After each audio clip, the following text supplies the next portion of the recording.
Buenos días. Hoy en la sesión del día de hoy vamos a hablar del tema de los partidos políticos y del estudio de los partidos políticos en las ciencias sociales, en particular en la ciencia política. Es un tema clásico, como fácilmente imaginarán, es decir, ustedes pueden encontrar una cantidad muy amplia de autores que han escrito de partidos políticos, solo para mencionar algunos. Algunos también en el recorrido que haremos hoy los terminaremos por encontrar, pensando a autores como Max Weber, Maurice Duverger, Giovanni Sartori, Angelo Panebianco, para hacer referencia un poco a los clásicos, Robert Michels. Y al mismo tiempo, también en la actualidad hay muchos científicos sociales, que se dedican al análisis, al estudio de los partidos políticos. Es un tema, dijimos, clásico, es un tema al cual muchos investigadores se dedican, pero, y es un poco la razón del título de esa charla de hoy, la cuestión de qué son, qué representan los partidos hoy y si podemos hablar de partidos sin masas. Por ejemplo, pensando también a un título de una obra publicada hace pocos años por Marco Antonio Cortés, que hablaba de partidos impartidarios, también ahí poniéndose la pregunta si realmente los partidos han cambiado y cómo funcionan y qué representan en nuestra sociedad. En general, cuando nosotros tratamos de abordar la cuestión, el estado de los partidos, tenemos que hacer un poco la fotografía de lo que tenemos alrededor de nuestro contexto. Y es muy notorio que si ustedes, hasta solo en una conversación coloquial, familiar, entre amigos, es decir, más allá del mundo de la academia o del mundo de quien se dedica profesionalmente a la vida política, entonces habría que considerar que el primer dato, la primera percepción que tenemos de los partidos políticos es una percepción negativa. Y son muy comunes, muy frecuentes expresiones del tipo: no nos representan, piensan solo en sus propios intereses, los partidos no sirven, los partidos son cúpulas de personas que piensan en sus propios negocios, pero no en el bienestar de la colectividad. Esa percepción negativa es una percepción negativa que va de la mano con la percepción que también no es favorable hacia, por un lado, la democracia, los sistemas democráticos, y por otro lado, hacia la política en sí como actividad. Es decir, cuando nosotros nos queremos poner a estudiar la política, nos damos cuenta que no hablamos de un término neutro, no hablamos de algo que no provoca reacción, al contrario, provoca reacciones y principalmente provoca reacciones de carácter negativo. Esas reacciones de carácter negativo no se encuentran, no se observan solo, insisto, en esa especie de trabajo de campo que cada uno de nosotros hace diario en las conversaciones con nuestro entorno familiar y de amigos cercanos. También es algo que estudios, encuestas revelan puntualmente, y la tendencia a lo largo de los años es a que esa tendencia se vaya consolidando.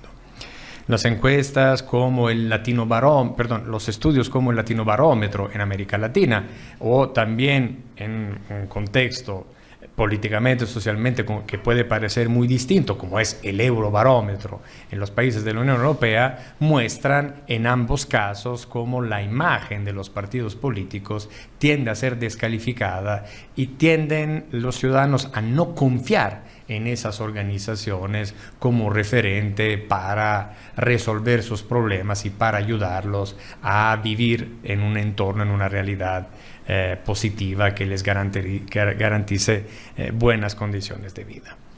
Asimismo, cuando nosotros vemos las encuestas realizadas más en ámbito local o nacional sobre por qué partido votan o votarían los ciudadanos, si los ciudadanos se identifican con un partido político en específico, encontramos también en ese caso, en la última década, casi dos, una tendencia al ver crecer esas respuestas en las cuales los ciudadanos se identifican como apartidistas, independientes, no vinculados a ninguna fuerza política o ningún partido político.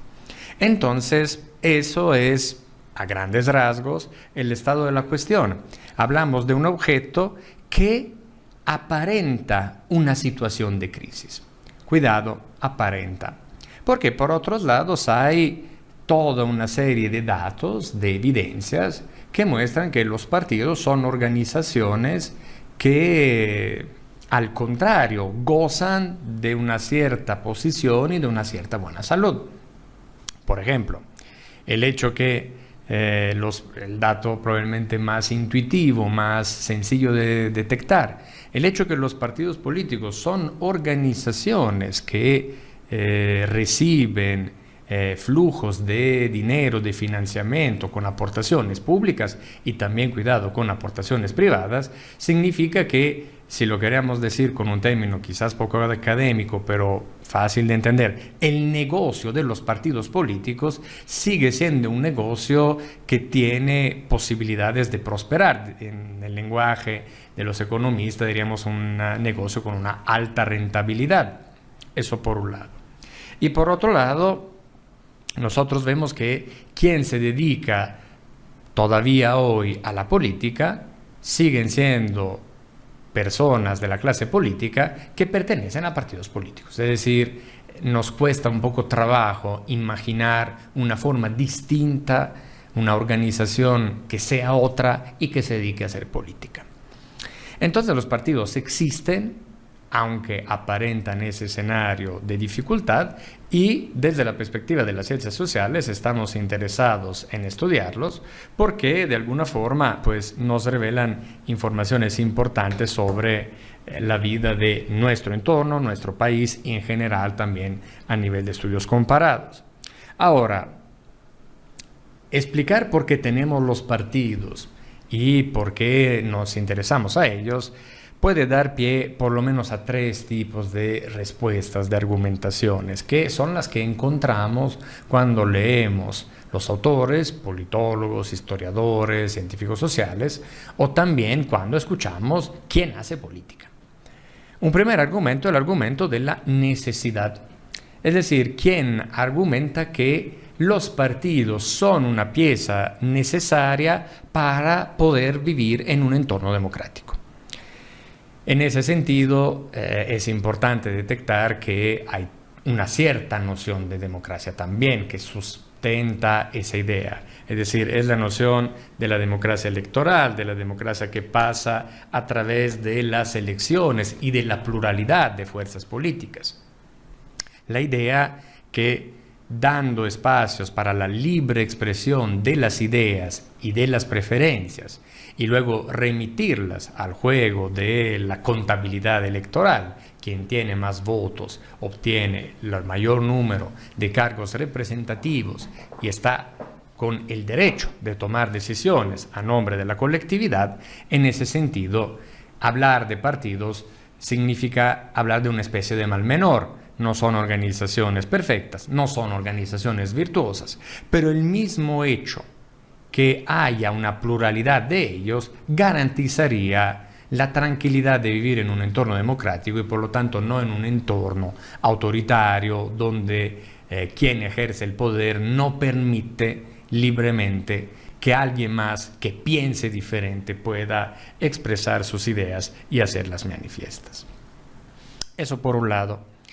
Por otro lado, hay quien se dedica al estudio de los partidos, un poco, podríamos decir, idealizando la imagen de lo que fue el partido político, sobre todo entre la segunda mitad del siglo XIX y el siglo XX. Es decir, hay una especie de añoranza, de nostalgia, hacia un cierto tipo de partido, un cierto tipo de organización. Y es de ahí que justo viene un poco la pregunta inicial de ese trabajo. El partido de masa o de masas, es decir, En el final del siglo XIX y principio del siglo XX, los partidos fueron capaces de aglutinar masas de millones de personas en diferentes estados a lo largo del mundo, alrededor de ciertos ideales, alrededor de determinadas luchas de diferente tipo y con diferentes argumentaciones, pero ese tipo de organización tan sólida, tan sustentada, tan articulada en el territorio es el modelo ideal de partido, y nosotros vemos en el habla, en las expresiones públicas de líderes políticos y en ciertos casos también de científicos sociales la idea de que el partido ideal efectivamente sería el partido del siglo XX, y problematizar cómo regresar, cómo tener partidos que tengan esa misma capacidad de aglutinar, de reunir masas alrededor de un discurso público y de una oferta política. En realidad, un tercer argumento, probablemente mucho más pragmático, mucho más realístico, menos emocionante quizás, pero válido para explicar por qué estudiamos los partidos políticos, es un argumento más de carácter coyuntural. Es decir, por más que nos esforcemos, por más que busquemos en las sociedades contemporáneas, en Norteamérica, Suramérica, en Europa Occidental, en el sureste asiático principalmente, cuando hablamos efectivamente de países asiáticos o africanos, nos encontramos con situaciones que ameritan un trato quizás aparte, pero cuando vemos la amplia mayoría del mundo estudiado y conocido, nos damos cuenta que no encontramos sociedades que no tengan partidos políticos, instituciones sin partidos. Lo que cambia, eso sí, no cabe duda, es que en algunas sociedades hay una pluralidad de partidos políticos.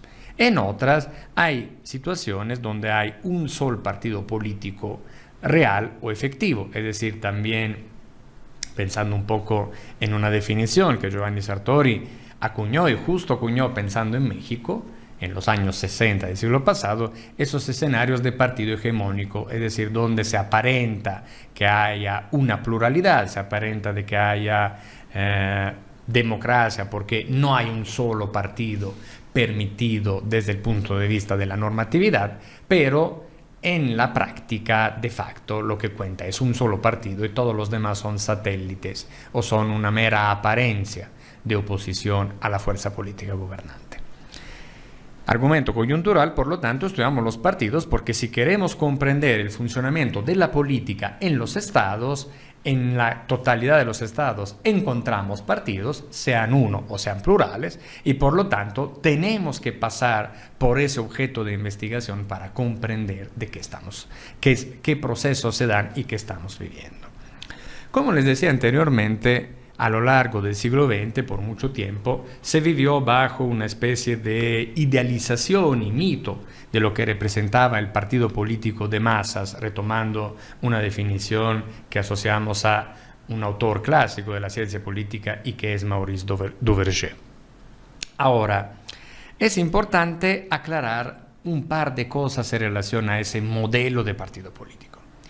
Como les decía hace pocos minutos, el partido político de masas en realidad es un invento que prospera en la segunda mitad del siglo XIX y en el siglo XX. Es decir, por la mayor parte de la historia de la humanidad no han existido partidos políticos de masas. ¿Han existido partidos políticos? Por supuesto que sí. La literatura, a partir de la definición de Weber, que hace los partidos agencias, organizaciones que se dirigen hacia la búsqueda del consenso y hacia la búsqueda de los cargos públicos para sus propios integrantes, los partidos políticos, por supuesto, existen desde antes. Pero la literatura es concorde en aceptar que el partido político es un producto de la modernidad, es decir, es un producto de los estados modernos y sobre todo es un producto que empezamos a encontrar en correspondencia de una otra coyuntura histórica, es decir, entre finales del siglo XVIII y principio del siglo XIX, 100 años atrás del partidos de masa. ¿Qué sucede en aquella coyuntura? A final del siglo XVIII, estamos hablando de 1700, se producen primero, en términos cronológicos, la revolución industrial y por lo tanto una transformación profunda del sistema económico que da pie a la afirmación del modelo económico capitalista, basado sobre la empresa y sobre la actividad productiva para la generación de la riqueza. Y por otro lado, pocos años después, casi a final del siglo, la Revolución Francesa. Revolución Francesa que es un extraordinario laboratorio de experiencias políticas, de teorizaciones políticas, visiones ideológicas, organizaciones, liderazgos, etc. Cuando nosotros miramos atrás, no debemos caer en la equivocación de pensar que, pues, antes cómo se hacía política. En realidad, si nosotros vemos la historia universal, por ejemplo, la historia del viejo continente, encontramos con etiquetas, con categorías que pueden parecer similares a la de los partidos políticos. Por ejemplo, entre los seguidores de Julio César y los seguidores de Pompeo en la antigua Roma. O más cerca de nosotros, en la Edad Media, el conflicto en Italia, en lugares como Florencia, el norte de Italia, entre los güelfos y los ghibellinos, que eran dos organizaciones con una connotación política bien identificada, es decir, los que tenían una visión política bajo la idea que la máxima autoridad universal era el Papa, de la Iglesia de Roma, y quien consideraba que la máxima autoridad era la autoridad laica, el emperador como protector de la Iglesia de Roma. Son dos organizaciones, pueden ser vistas como dos, digamos así, antecedentes de cómo se entendería el partido político moderno, pero no son asociables porque tampoco en ese caso se mueve la vida política en un contexto que tiende a ampliar el sufragio, que tiende a democratizarse y que tiende a ver en la cuenta de los votos un momento esencial para la vida política. Cuando, post-Revolución Francesa, los sistemas políticos en varios países del mundo occidental tienden a ampliar, tienden a consolidar el mecanismo electoral y tienden a hacer más amplio el número de ciudadanos que pueden expresar su voto, su preferencia. A partir de ese momento, los partidos políticos empiezan a conformarse como organizaciones. Pero en su historia, los primeros partidos políticos, pensando por ejemplo a los Whigs and Tories en el Reino Unido, son más bien comités electorales, es decir, organizaciones de notables. De hecho, también se habla en la literatura con la categoría de partidos de notables. Son organizaciones que efectivamente se activan para buscar los votos cada vez que se convocan a elecciones. No tienen una vida propia antes o después del momento electoral. Su vida coincide y se relaciona estrictamente con las elecciones. Se organizan, tienen personal, los notables mueven su capital electoral, es decir, los votos que pueden garantizar para uno o para el otro partido, pero son organizaciones muy distintas a esa idea, a ese mito ideal del partido de masas del siglo XX. Con la afirmación de las ideologías de carácter marxista, comunista, como respuesta a las injusticias sociales que caracterizaban las sociedades a lo largo del mundo en el siglo XIX, empiezan a conformarse los partidos de masa. En ese aspecto me permito citar un politólogo y político italiano, Arturo Parisi, que en un congreso recientemente explicaba que para haber partidos de masas se necesitan por un lado las masas, es decir, esa cantidad de millones de individuos, pero al mismo tiempo se necesita un pegamento. Y, insisto, parafraseando sus palabras, los pegamentos que unen a las masas serían lágrimas, sudor y sangre. Suena muy poético, pero hay un fondo detrás de ello. La idea que las masas no son simplemente millones de personas, millones de individuos, sino que son individuos y personas que se sienten parte de una misma realidad al transitar por experiencias comunes, traumáticas tendencialmente, por eso lágrimas, sudor y sangre. Pensemos en lo que fueron 2 guerras mundiales, pensemos en las profundas injusticias sociales y las violencias y represiones también en el siglo pasado. Eso une a las masas. Y efectivamente en el siglo XX ese modelo de organización se afirma con claridad y con prepotencia a lo largo del mundo occidental. El partido político de masa tiene muchas características que lo identifican. En particular, hemos dicho, tiene una ideología, es decir, no es solo una organización para buscar votos, es una organización que tiene en todos sus integrantes una visión del mundo y busca hacer proselitismo, o si lo queremos comparar con lo que en su momento, por ejemplo, fueron las iglesias, desde la iglesia cristiana en adelante, la idea que los partidos tienen que evangelizar, los partidos tienen que difundir un verbo, una verdad absoluta que tiene que ser conocida por la totalidad de las personas. Bajo ese enfoque y con esa lógica, los partidos del siglo XX son organizaciones que buscan ser muy presentes en el territorio, muy articulados, con comités, secciones, organizaciones distribuidas a lo largo de países, también llegando a aquellos territorios incómodos, alejados, difíciles de acceder, pero con la idea que esa misión evangelizadora tiene que transmitirse a la totalidad en absoluto de la población. Por eso tienen ese verbo difundir, tienen estructuras físicas territoriales para difundir ese mensaje, se respaldan también con periódicos de partido, con prensa, también dan un espacio fundamental a toda una serie de actividades que hoy vemos muy poco o vemos con desconfianza, es decir, actividades lúdicas, recreativas, festivales, fiestas, viajes, donde en el tiempo libre el partido, por un lado, organiza el tiempo libre de las personas y contemporáneamente vehicula el mensaje propagandístico e ideológico en esos espacios. Ese tipo de organización también se basa en la idea que efectivamente el partido representa una división que ya existe en la sociedad.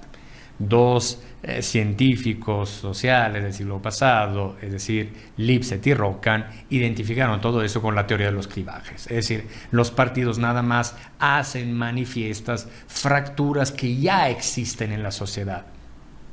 Pensando a los partidos de izquierdas, obreros del siglo XX, XIX, la fractura que los autores identifican entre los detentores del capital y los detentores del trabajo, la mano de obra, el proletariado, para mencionar con el lenguaje marxista.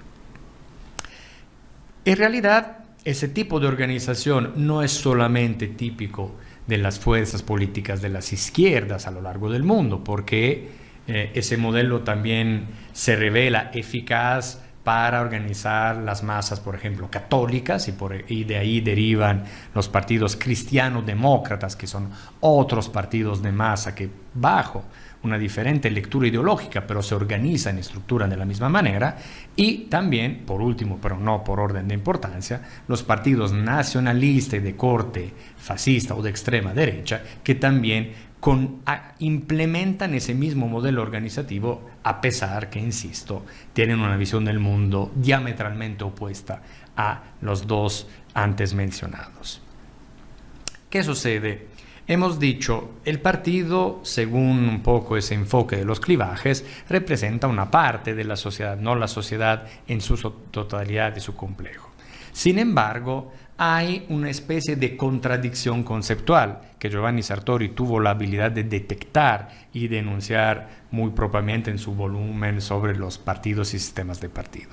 Es decir, la idea que los partidos son organización, son partes, supuestamente, de la sociedad, pero que anhelan a obtener todo, a ser un todo, a convertirse en un todo, que todo esté bajo su control, bajo su dirección y su toma de decisiones. Esa contradicción es aún más manifiesta cuando nosotros entramos a observar las democracias contemporáneas en el corte de tiempo que va entre los años 70 del siglo pasado y la actualidad, el ciclo que abarca los últimos 50 años. ¿Por qué? ¿Qué sucede? Observamos que el paradigma de la democracia pluralista, de la democracia electoral, de la democracia liberal, con sus vicios y virtudes, pero tiende a ser aceptado, en muchos casos también tiende a ser aceptado por fuerzas políticas de orientación marxista, de orientación, diríamos, de izquierda. Pero la aceptación de ese paradigma implica la aceptación del juego electoral. Y el juego electoral se rige con una lógica muy intuitiva y muy sencilla: buscar tener el mayor número de votos. Entre la lógica de representar fielmente una parte de la población, sus intereses, sus necesidades y sus inquietudes, y la lógica de ganar las elecciones, tener aún un solo voto más de mi contrincante, esas dos lógicas tienden a conflictuar entre ellas, porque o eres un fiel representante de los intereses de tu parte política, pero si quieres abarcar una mayor cantidad de votos y un consenso que vaya más allá del sector social que pretendes representar, eso también implica diluir, echar agua, podríamos decir, al contenido de esa ideología. Eso por la parte del discurso público, por la parte de lo que se comunica hacia la ciudadanía. En general, vemos que a partir de la segunda mitad del siglo XX, el modelo del partido político de masa vive una crisis porque la sociedad está transformándose. La sociedad está transformándose y también la relación de los partidos con las instituciones cambia. Los partidos buscan más votos. Un autor, Otto Hirshheimer, afirma que los partidos ya no son partidos de masa, ya no son representantes de sectores de la sociedad, sino que son partidos catch-all, expresión en inglés que puede ser traducida en diferentes variantes en español, tanto como casa todo o atrapa todo, en ese sentido con referencia a los cargos públicos. Una parte de los cargos públicos en las instituciones son electorales, pero otra parte no, son por nombramiento. Y ahí también vemos los partidos operar y actuar. Y por otro lado también el hecho que buscan cazar todos o atrapar todos los electores. Y ustedes podrán intuirlo fácilmente. Si un partido que tiene una historia de representar, por ejemplo, sectores obreros, sectores del trabajo, sectores rurales, pues si ese partido busca obtener también el consenso de la clase media empresarial, algo en su discurso, en su visión del mundo, la tendrá que adaptar para resultar agradable a ese nuevo público que antes no representaba su objeto de interés. Otros autores en los años 90 del siglo pasado, Richard Katz y Peter Mayer, hablan de partido cártel, y sobre eso voy a regresar en unos pocos minutos. Pero también para decir, el modelo de partido de masas ya no es vigente porque la sociedad ha cambiado, porque los partidos actúan de manera distinta y por lo tanto enfocarse en un nicho, enfocarse en un sector de la población no es rentable como estrategia política.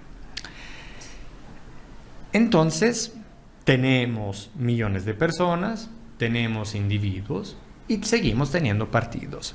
¿Qué sucede? En particular, hay que tener presente que la sociedad a partir de los años 70 es una sociedad mucho más individualista, mucho más atomizada, y por lo tanto que en ella el peso de las grandes organizaciones, entre las cuales las organizaciones políticas, se reduce de manera sensible. Antes hacía referencia, por ejemplo, al hecho de que los partidos de masa organizaban festivales, organizaban eventos, tenían presencia territorial, lo que le daba la posibilidad de ser agencias para dedicar el tiempo libre, para organizar el tiempo libre. En la sociedad contemporánea nos resulta algo un poco exótico imaginar que dirigirse a un partido para tener oportunidad de participar a eventos, a fiestas, a viajes, a juegos. Evidentemente eso no empata con el mundo que estamos acostumbrados a ver. Y más bien, ¿qué hacemos? El tiempo libre tratamos de llenarlo de actividades, pero sin que esté la intermediación de una organización partidista. En algunos casos de manera meramente individual, pensemos por ejemplo al consumo de redes sociales, al consumo de plataformas para consumir productos audiovisuales, al hecho que mientras antes viajar representaba un costo mucho mayor, ahora hay la posibilidad de viajar organizándose de manera autónoma sin tener que depender por una intermediación externa. Entonces, los individuos ya no necesitan la organización partidista para esas funciones, pero las organizaciones partidistas no cumplen solamente una función recreativa. En realidad, hasta diríamos que probablemente esa sería la menos central en su naturaleza, en su esencia. Lo que sí sucede es que en esa sociedad cada vez más atomizada y donde los partidos buscan principalmente votos, más que representar un sector específico de la sociedad, también contar con una articulación territorial, con periódicos de partido y con todas esas actividades se convierte en un costo cada vez menos sustentable para la misma organización. Porque podrán imaginar que todas esas actividades necesitan de mecanismos de financiación internos o externos. Además, observamos que la sociedad en la final del siglo XX es una sociedad atravesada por el peso cada vez mayor del medio televisivo, de los mass media, y tener espacios para hablar, espacios publicitarios, pensemos a lo que son los spots electorales de los partidos políticos, se convierte en otro costo fundamental para la vida de los partidos, es decir, tener presencia en esa tribuna pública para llegar al mayor número de personas, pero un costo muy elevado. Ante todas esas necesidades, los partidos necesitan reformular y se vieron atravesados por un proceso en que tuvieron que reformular su organización y su funcionamiento. En ese aspecto, lo que podemos ver es que efectivamente cambia la misma organización partidista. Y en tiempos recientes hay muchos autores que han escrito tratando de proyectar diferentes modelos organizativos originales que no son la réplica del partido de notables del siglo XIX, pero que por muchos aspectos son distintos del partido de masas. Los primeros que voy a mencionar, ya antes los recordaba, son Katz y Meir, que introdujeron la noción de partido cártel. El partido cártel es un tipo de organización que participa en la vida pública, que organiza a la clase dirigente, la estructura en diferentes opciones y ofertas, pero que sobre todo actúa como un cartel económico. Nosotros también podríamos pensar indirectamente también a los cárteles del crimen organizado, con la lógica de ocupar un espacio y repartirlo. ¿Y ese espacio qué espacio es? Esencialmente es el espacio donde se reparten dos recursos centrales para la sobrevivencia y vida de los partidos. Y son el tiempo aire, es decir, el espacio en el medio televisivo para poderse comunicar con la generalidad de los ciudadanos, con un mecanismo que no requiere tanta articulación, pero que de manera más inmediata permite llegar a los diferentes rincones de un país. Y por otro lado también el financiamiento público, porque las actividades políticas, la propaganda, el proselitismo, los mítines, siguen siendo actividades que tienen un costo económico. La misma realización de los spots electorales implica la contratación de profesionales de la comunicación, trabajo de grabación, edición y toda una serie de pasos en el procesamiento, y son operaciones que tienen un costo económico. ¿Cómo sustentar esos costos? Principalmente accediendo al financiamiento público. El financiamiento público no es presente de manera absoluta en todos los estados, en todos los países. El ejemplo norteamericano de Estados Unidos es de un país donde hay un régimen integralmente de financiamiento privado.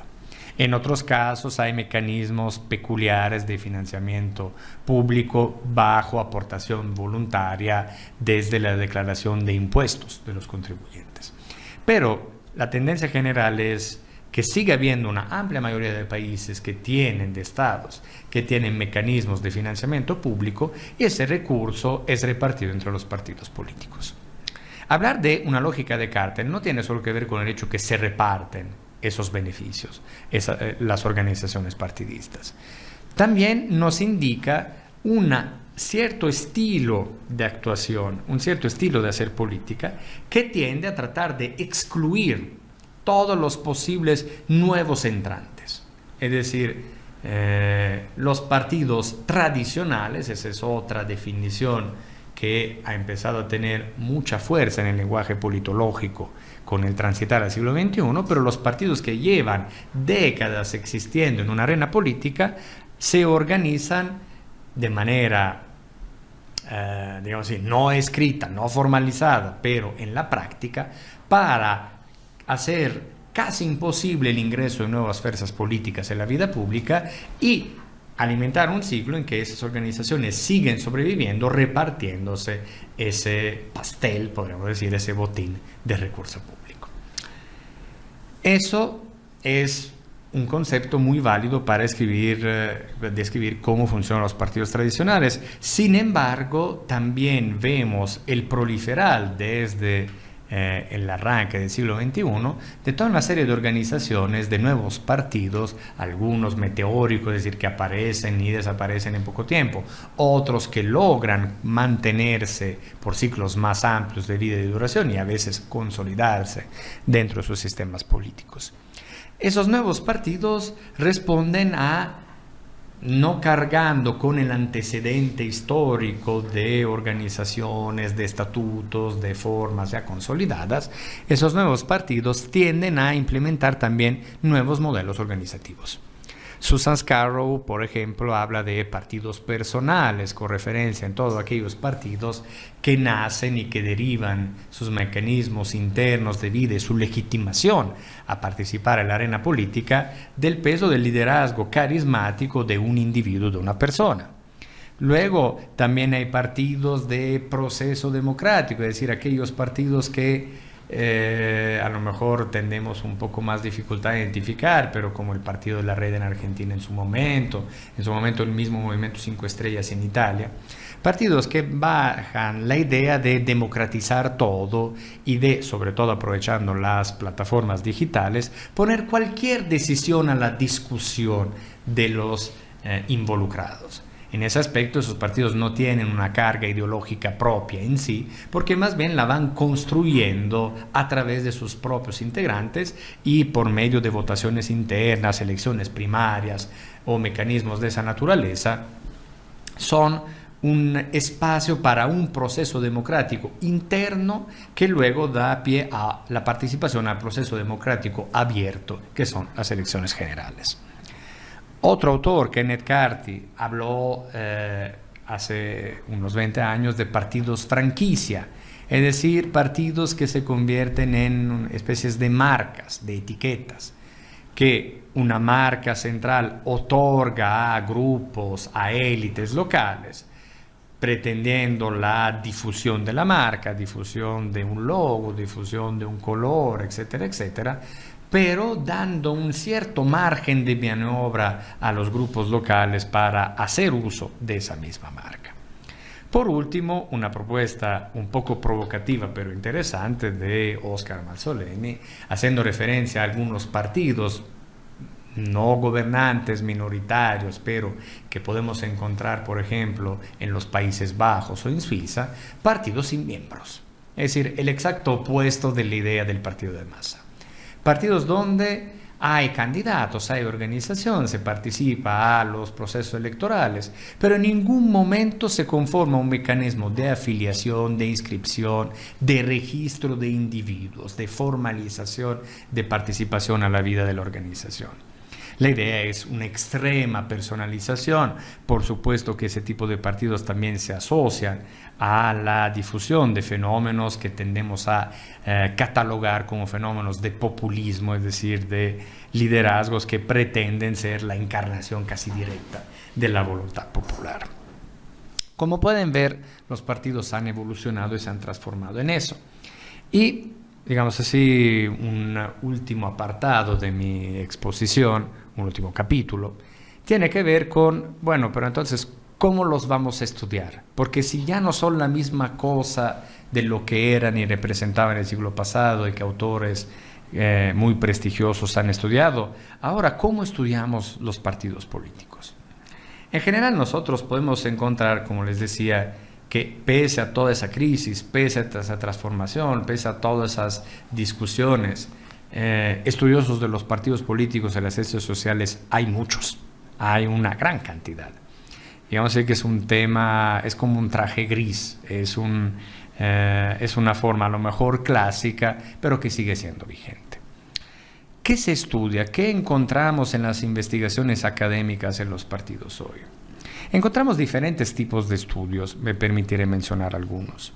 Por ejemplo, hay quienes estudian los partidos describiéndolos unitariamente.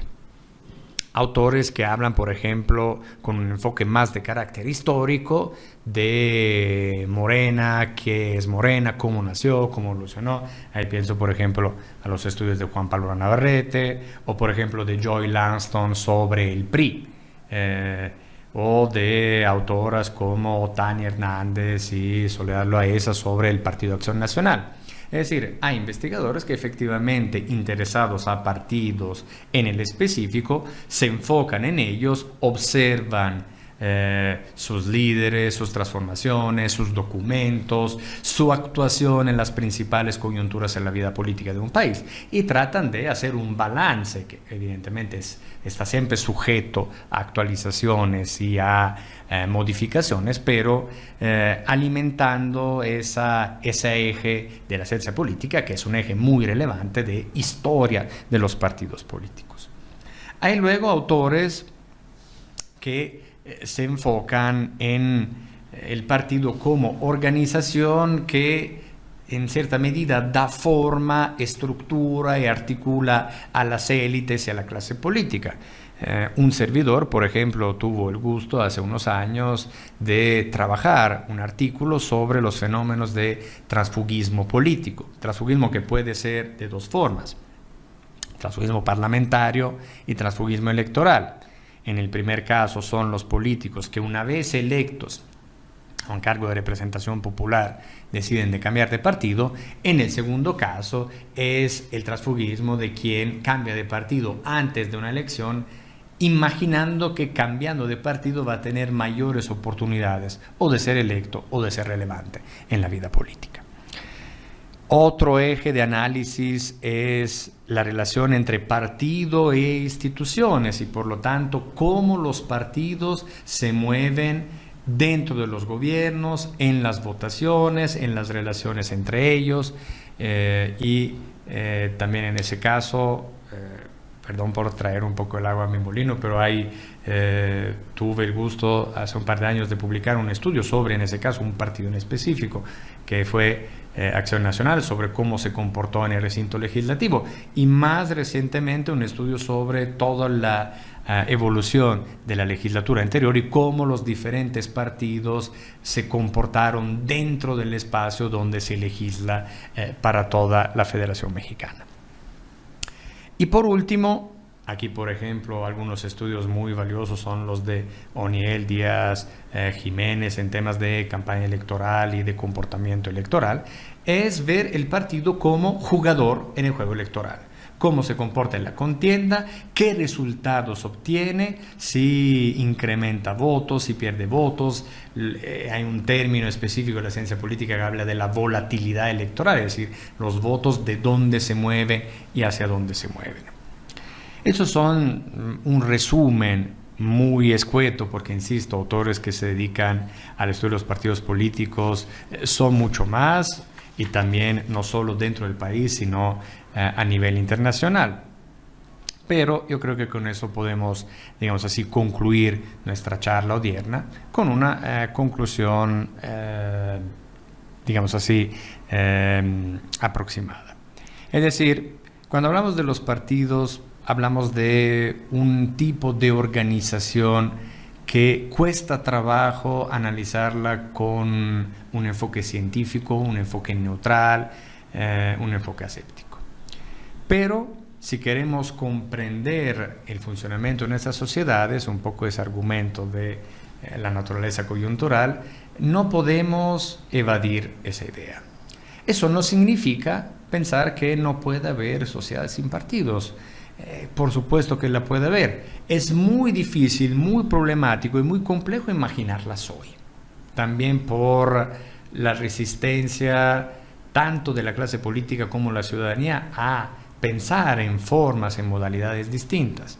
Pero si nosotros vemos recientemente el auge y luego declive de las candidaturas independientes, el intento de conformar coaliciones electorales, vemos toda una serie de fenómenos que muestran cómo hay intentos que todavía no se consolidan, pero que proyectan la voluntad de imaginar escenarios de política sin partido. No sé si es algo que veremos en tiempos breves o si es para un futuro muy lejano a nosotros, o si los partidos realmente sobrevivirán por otros siglos, siglos y siglos. Será muy importante que como ciudadanos y como científicos prestemos atención a esos temas para tratar, insisto una vez más, de comprender en qué mundo vivimos. Muchas gracias.